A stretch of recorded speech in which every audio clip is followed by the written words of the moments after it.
Max, how did Greece get here? Well, this is an example of what you could call piñata capitalism. Before the crisis, the Greek economy was roughly $400 billion. But there are many hedge funds in the world that have access to instruments and leverage of $600, $700, $800 billion, much bigger than the country itself. And they decided to attack it using these leveraged instruments in a piñata capitalistic way to try to grab assets on the cheap. It's a high-stakes game. There's a lot of risk involved. But bankers are making more money than ever in the history of banking, and they will continue to do so as long as nobody gets in their way, like a regulator or a politician. You talked about regulations. There need to be more regulations. Can you expand on that? What needs to happen exactly? Well, there needs to be enforcement of regulations. There are regulations in place, but none of the banks obey the rules. They don't obey the regulations, and there's nobody really enforcing the regulations. So this is a problem. It's called moral hazard. If you can get away with, as Goldman Sachs did, by cooking the books of Greece to join the euro and taking $300 million in fees to commit that fraud, and there's no penalty, then there's no reason for you not to continue to commit these frauds as they're doing today, along with those other banks mentioned, like J.P. Morgan. So we need some enforcement of the regulations that are on the books, but unfortunately the regulators are in the pockets of the politicians. In the United States, Barack Obama is supported by Goldman Sachs and J.P. Morgan.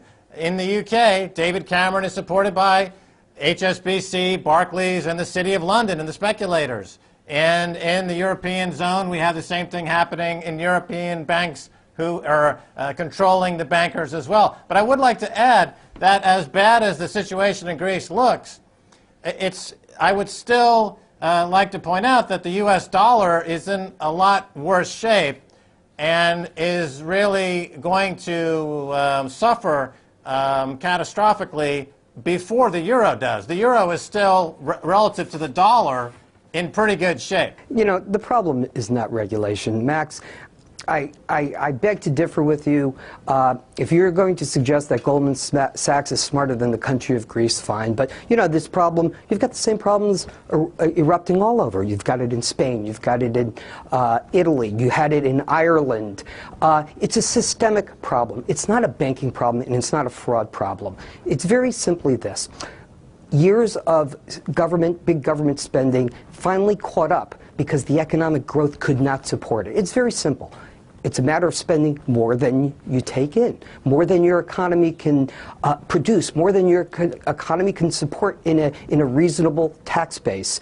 You know, capitalism, Winston Churchill once had a great saying. He said, it's a terrible system, but it's the best one we have, and it really is. Every other system we've tried of economic planning, central planning, and socialism and communism have failed miserably. Okay, what about that, Max? The capitalist system is the best one that we can have? Well, I would differ with the thought that the banks are not the root of the problem.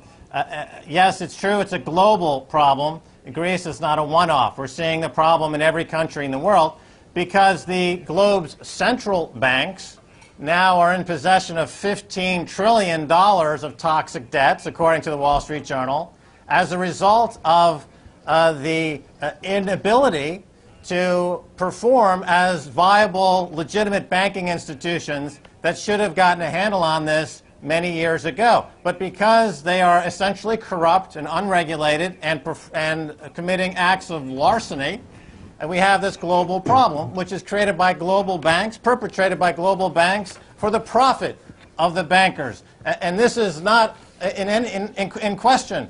Everyone understands this, from the Financial Times, The Economist, William Black, the regulator in the United States who put 1,500 bankers in jail in the 1980s. Nobody disputes this. Anyone who still thinks that bankers are not the problem are on the payroll of a bank or just completely uninformed.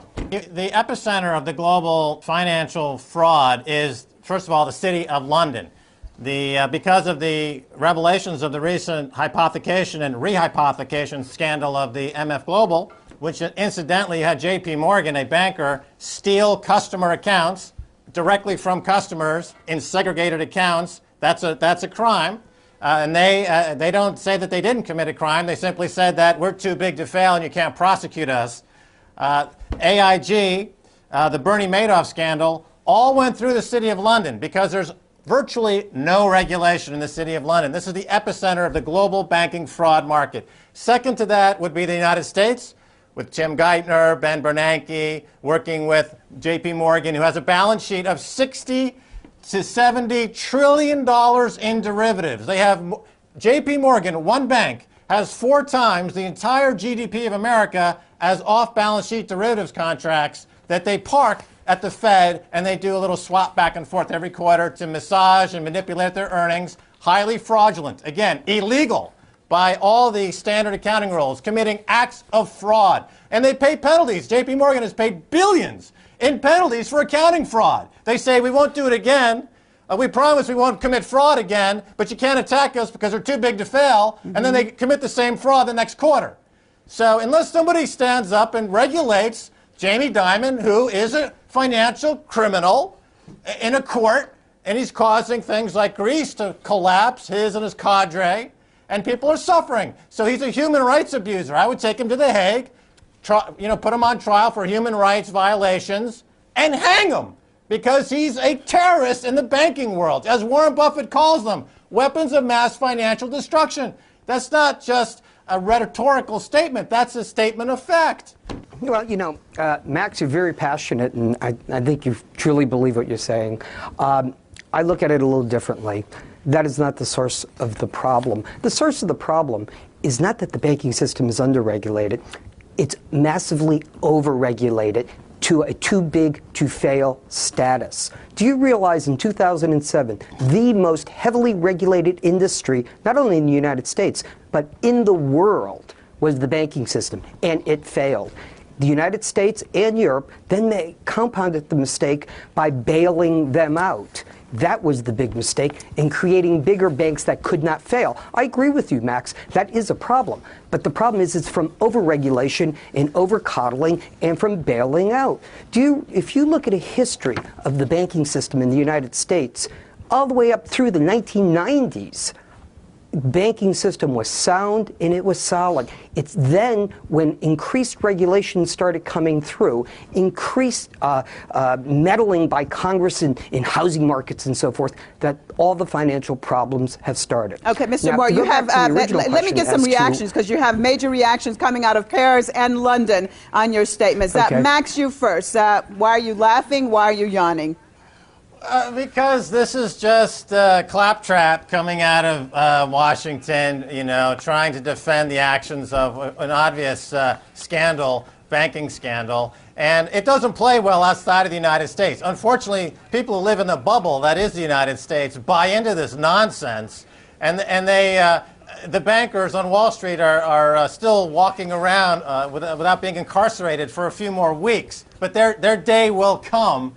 And we're seeing social unrest all over the world, and it's coming to the United States. So I wouldn't want to be Jamie Dimon and walking around without a full security detail. My only comment is this. Why is it we only see the rallies in the countries that are not full democracies? Where are the full democracies rallying?